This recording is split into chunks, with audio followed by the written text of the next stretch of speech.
सिंदरी की कहानी, राख से उम्मीद तक। सिंदरी की हवा में कभी खुशहाली की महक थी। नन्ही प्रदीप अपनी दादी की गोद में बैठकर उनकी कहानियां सुनता था।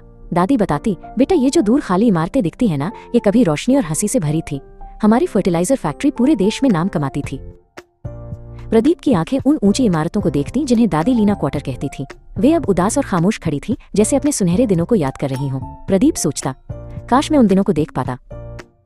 समय पंख लगाकर उड़ गया और प्रदीप अब थोड़ा बड़ा हो गया था। फैक्ट्री बंद होने का सन्नाटा अब और गहरा हो चुका था। जो लोग सिंदरी छोड़कर गए थे, उनके खाली क्वार्टरों पर बाहर से आए लोगों ने धीरे धीरे कब्जा कर लिया था। प्रदीप ने देखा कि ये कब्जाधारी बिना किसी डर के रहते थे, बिजली पानी का बिल भी नहीं देते थे। उसके मन में सवाल उठता, ये तो हमारे हक की जगह है, फिर ये लोग यहाँ कैसे आ गए? दादी लीना ने लंबी सांस ली। बेटा, समय बदल गया है। धीरे धीरे प्रदीप को एक और बात पता चली। ये कब्जाधारी सिर्फ रह ही नहीं रहे थे, बल्कि इन क्वार्टरों को किराए पर भी लगा रहे थे। कई क्वार्टरों को तो दुकानों में बदल दिया गया था, जहां से वे खूब पैसा कमा रहे थे।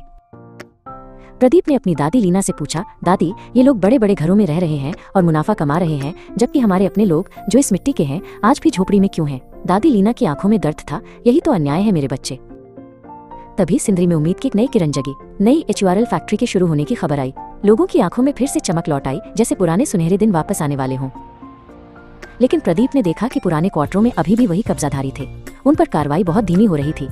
प्रदीप को समझ आया कि सिर्फ फैक्ट्री का आना काफी नहीं है, बल्कि उसके साथ कानूनी व्यवस्था और सामाजिक न्याय का आना भी जरूरी है। फिर एक दिन बेदखली के नोटिस जारी हुए। प्रदीप ने देखा कि आखिरकार इन कब्जाधारियों पर कार्रवाई शुरू हो रही थी। ये दिखाता था कि न्याय भले ही धीमा हो, लेकिन वो असंभव नहीं है। प्रदीप और उसके जैसे स्थानीय लोगों ने तय किया कि वे चुप नहीं बैठेंगे। सिंदरी का भविष्य अभी पूरी तरह से तय नहीं हुआ था, लेकिन संघर्ष और उम्मीद जिंदा थी। प्रदीप समझ गया था कि सिंदरी को अपनी पहचान दिलाने के लिए कानूनी कार्रवाई, नए विकास और सबसे बढ़कर स्थानीय लोगों की एकजुटता की जरूरत है।